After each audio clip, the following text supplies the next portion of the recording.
The Organized Crime and Corruption Reporting Project is one of the world's largest investigative media organizations. Now, it's exposed some of the biggest journalism scoops in recent years. The Panama Papers, the Pandora Papers, the Swiss secrets. All of these stories have revealed money laundering schemes of global ruling elites. Now, on the 2nd of December, a French investigative website, Mediapart, put out a story talking about the flip side of the OCCRP, the fact that this body of journalists was funded by the US government, specifically the US Department of State. And because the OCCRP is US funded, it could not investigate anything the US did. Mediapart has accused the US of weaponizing investigative journalism. And just yesterday, the BJP linked the opposition Congress to the US deep state.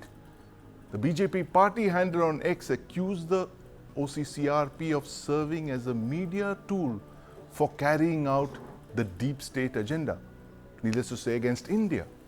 Joining me on the News9 Plus show today to discuss this are Ambassador Ashok Sajanhar, Abhijit Iyer Mitra, and in the studio I have with me my senior colleague Rakesh Kar. Gentlemen, welcome to the News9 Plus show. Ambassador Sajanhar, I want to start by asking you this. The US State Department funding one of the world's largest networks of investigative journalists, is this the political or the diplomatic equivalent of Mossad making pagers for Hezbollah? Yeah, I think that is the equivalence that you have drawn. It will not require too much of an imagination to make that connection. But I think the manner in which the US State Department would project it as is that it's a social service project that they are doing. They are dealing with corruption in any part of the world, and they are exposing such crimes so that action can be taken against them. I think the problem on this, Sandeep, is that these organizations, they never investigate what is happening in the United States itself. Absolutely. So, that is taken as a very virtuous organization, that is taken as a very clean organization. You don't put the lens on that, don't put the flashlights on what the United States is doing. Yes. Something similar to what the US Commission for Religious Freedom International in other countries. Now, what are the problems as far as US itself is concerned? This commission doesn't look at it, and this is also funded, this statutory body under the US state government, and it pronounces itself, standing on rooftops about what are the problems in other countries, but it doesn't turn the mirror onto itself. So while as far as this OCCRP, it might be doing good work, it might be, the project might be useful in terms of bringing out corruption and crime and all that sort of things.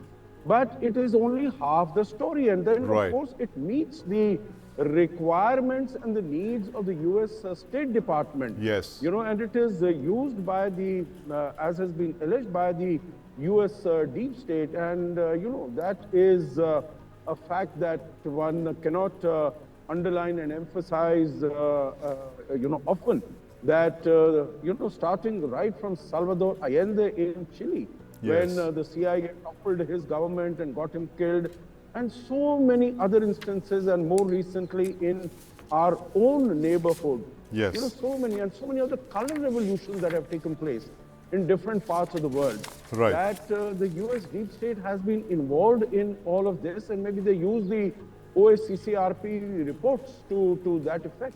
So, they are acting in tandem with each other. They're acting in tandem with each other indeed, Ambassador Sajanhar, and there seems to be double standards here at play, and the Mediapart investigation has literally ripped apart the funding behind all of this. Over 50% of it comes from the US State Department. Abhijit Iyer Mitra, I want to draw your attention to what the BJP handle put out on X. It says that, it's attacked the US State Department very interestingly, and it said that 50% of OCCRP's funding comes from the US State Department, and the fact that OCCRP has served as a media tool for carrying out a deep state agenda.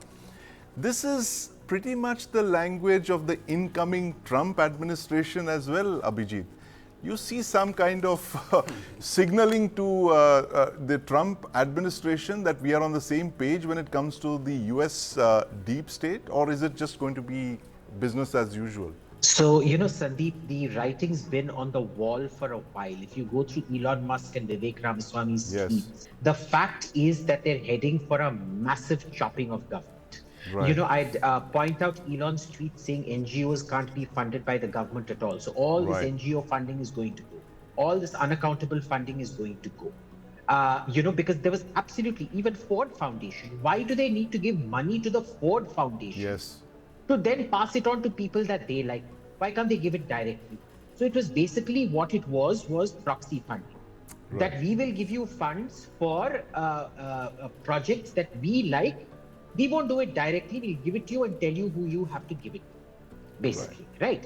Now, it wasn't done so cleanly. It was basically people who were in the same sort of crony cabal who know what the general priorities were. So if you actually look for an email trail or a smoking gun WhatsApp, did Blinken tell board member XYZ of the Ford Foundation to give XYZ funds? No. But they all know how each other think, and they all know exactly who is to be given funding and who is not to be given funding. Now, the OCCRP is a particularly interesting case, and Mediapart specifically. Now, Mediapart is a rag. I don't take it seriously. I've never taken it seriously. If you remember, they were running all these fake stories on Rafale and on the Rafale, like that.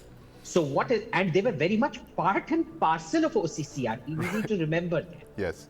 So what has happened now is some kind of a lover's tiff between these guys and OCCRP, which is why it is even more credible, because they were part of the system. Yes. And they're literally whistleblowers giving out exactly what the inside gossip was. Right. Now, did the State Department instruct them to write on Rafale and things like that? No.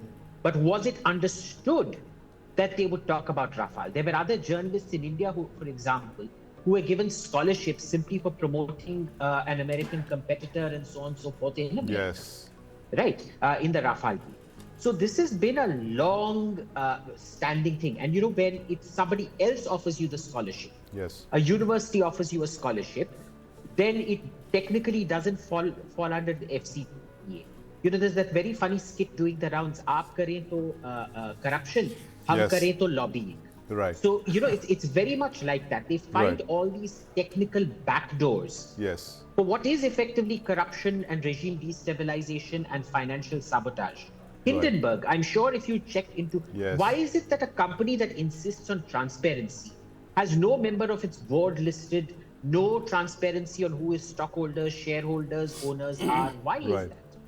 I think if you dig there also, you will see a hand of the US government in there. Yes, absolutely. Hand of the US government, and indeed that's how, Mr. Khar, how the US government seems to operate. I mean, that's one of the levers of influence, and you've brought it out in the past as well. The fact that listings like the Religious Freedoms Index listings, where, OCCRP investigative, reports, all of these seem to be tools and extension of the US foreign policy, how the US controls narratives halfway across the world. Absolutely valid debate, Sandeep, that you raised, and it's very, very important, not just from India's perspective, but from the global perspective. I would summarize it as the follows. It's a big boys club. Right. And anyone who aspires to join in, rightly so, is not disrupting, it's not a gate crash. Yes. So, India has been at the receiving end of all this action, or I call it misinformation, as a tool used in diplomacy, used in think tank, used in media, used in academia, because there is a view that you're a weak link, and then you can be easily controlled and manipulated. Yes. India, the collective will of 1.4 billion people to have a say at the global head table has forced all such forces, rightly or wrongly, to try and create an information disorder where you're seen as not being on the right track. Right. India being the fastest economy globally, aspiring to be the third largest economy. These things are not pleasant developments for any power that is the established power. Right. India is trying to reset the international order by the power and the might of its decisions that it has taken on the foreign policy front. Look at the way we are reimagining the entire international order. Yes. We're calling it the new international order, which is just, respectful, and mutual trust. Right. As against what we are seeing in the traditional order. Yes. We talk about, minilaterals versus multilaterals. We talk about, multi-alignment versus non-alignment. So in that sense, this is a new lexicon for the global, order, especially the established players. In that sense, I expect more of such, if I can call them hit jobs. More of such hit jobs, Mr. Kar. Ambassador Sajanhar, there is another view which says that as India readies to join the big boys club, we probably become the third largest economy a few years from now. We should be ready for all of this, all of these hit jobs, all of these NGO-funded operations, investigative media, reports that seek to change the narrative in the country. How should India respond to this? Do you believe we should have a little deep state of our own? Okay, yeah, I think that's a very tempting proposition. But I think we can do better than that. We don't really need to stoop to that level. Right. So number one is, how should we respond to it? We should develop a very thick skin. Yes. We should continue to do what we have to do, what we need to do. India is moving towards Viksit Bharat 2047. What we need to do as far as our internal balancing is concerned, making ourselves stronger economically, militarily, infrastructure, borders, defense, everything. We need to, and if India continues to do what it has to do, the world will take note and the world will come running to you. India will not have to go running to them. Right. As far as, you mentioned about all these reports that are coming out and so on and so forth. I think in addition to that, you also have these narrative-setting international agencies. You have Yes. on the state of democracy, on the state of hunger, on the Yes. state of media freedom, etc., etc. I think we should, a report that says that India is, on the hunger index, Yes. is worse than Sri Lanka and Afghanistan. Right. It's not worth the paper it's written upon. Or as far as the media freedom is concerned, Yes. worse than Afghanistan or worse than Hong Kong. Again, not to be taken seriously at all.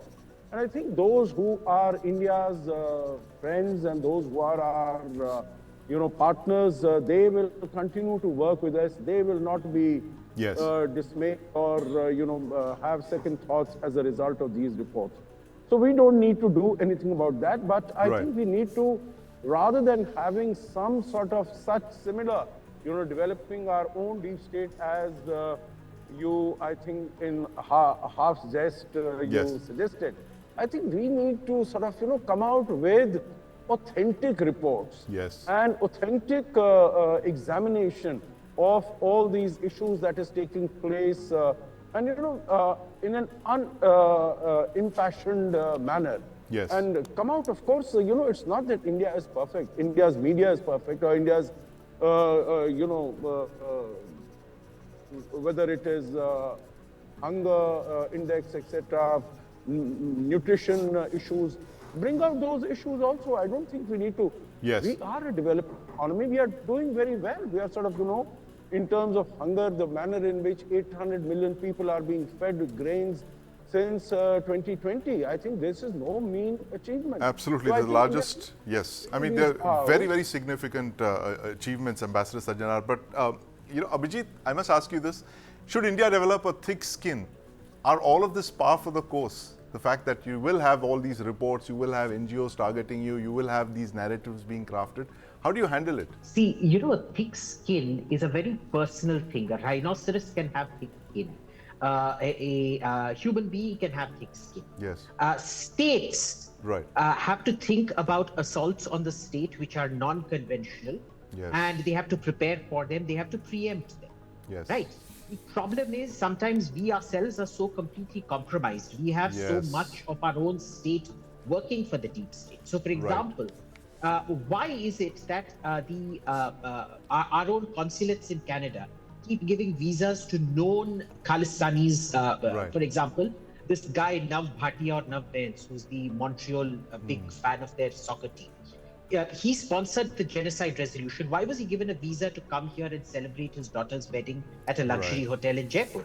Why is it that every time we request the MEA to expel people like this clueless lady for The Guardian, Hannah Ellis Peterson, who was covering trannies and trans boys in Thailand before this, and was covering the London fashion scene before that, and has suddenly become an expert in democracy in India, is treated as anything even remotely sane? And why isn't she shown the door? Why does the MEA bat for her and keep her out here? So, first let's fix our own house. Then let's talk about preemptively tackling these things. But we understand these cause serious financial damage to the markets. You saw what the Hindenburg report did to the Adani stock price for a few months the first time around. The second time it didn't matter. So I guess that's already proof of a thick skin. The problem is it can. This time it was Hindenburg. Now Hindenburg's salience is lost. The next time it will be somebody else. So you need to go after these people proactively. Why do we even accept this thing of who is acceptable and who is not? I would not sit on a platform with New York Times, but unfortunately anybody from the Indian embassy or from the government, given a platform on New York Times, they will lap it up. Why? Absolutely. So we need to start discrediting people. We need to start painting people as unacceptable, refuse them platforms, refuse to even allow them anywhere near our government establishment, have primary, secondary and tertiary sanctions on people who associate with them, not formal sanctions, of course, but in terms of de-legitimization. Yes, absolutely. Abhijit, with very strong views on what we need to prepare and preempt such attacks, of course, short of creating a deep state. But Mr. Kar, the fact is that when these attacks come from your declared strategic partner, the United States, it's a bit of a, I think it confuses us a bit because, we're used to black and white, but when this kind of gray zone warfare hits you, you're taken by surprise. Why is the United States doing this to us? I would be a little averse to straight away call it an attack from the United States, which is our strategic partner. Globally, whether it's a think tank, it's being funded by someone. And when you do the funding, you no longer remain independent. So I'm privy to a conversation with a leading global think tank asking him who your funding is from. So he says that, we need funds, we can't be independent. So the moment you are dependent on someone for raising those funds, those interests come in. The short point is that India cannot ignore and be oblivious of these very serious problems it faces, and they have economic detriments, they have economic consequences, as rightly pointed by Abhijit. So my view is that India should stay, as the ambassador rightly pointed out, stay the course of development, and most importantly invest. It's an unconventional way of attacking you.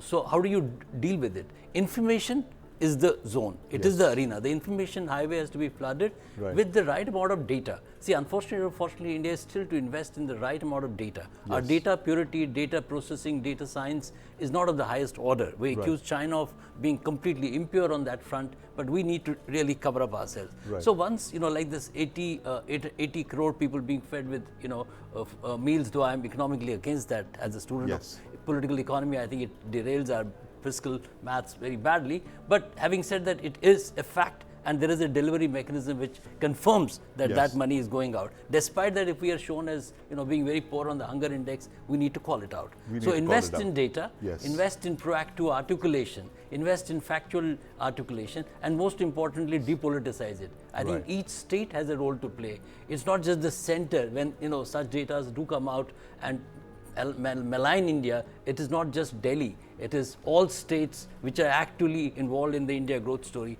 They need to stand up and defend the facts as they are. Absolutely. Interesting observation there, Mr. Kar, the fact that you need to actually invest more in data, and of course that data will be crucial in crafting your own narrative, which is what our panelists, Ambassador Sajjanar and Abhijit Iyer Mitra, just told us, that we need to prepare and preempt for such attacks. We've got our missile defense shields. We're working on those, Mr. Kar, but we haven't worked on adequately the missile shields that we need to craft for the information warfare domain. New age wars are fought on information arena, as I said. Yes, exactly. And this is what this entire deep state operation, that deep state attack that OCCRP seems to have embarked upon, seems to be one of those such information warfare operations. But thank you very much, gentlemen, for joining us while we're talking about this developing story, this lover stiff, as Abhijit Iyer Mitra called it, and we'll be watching this story for further details and developments.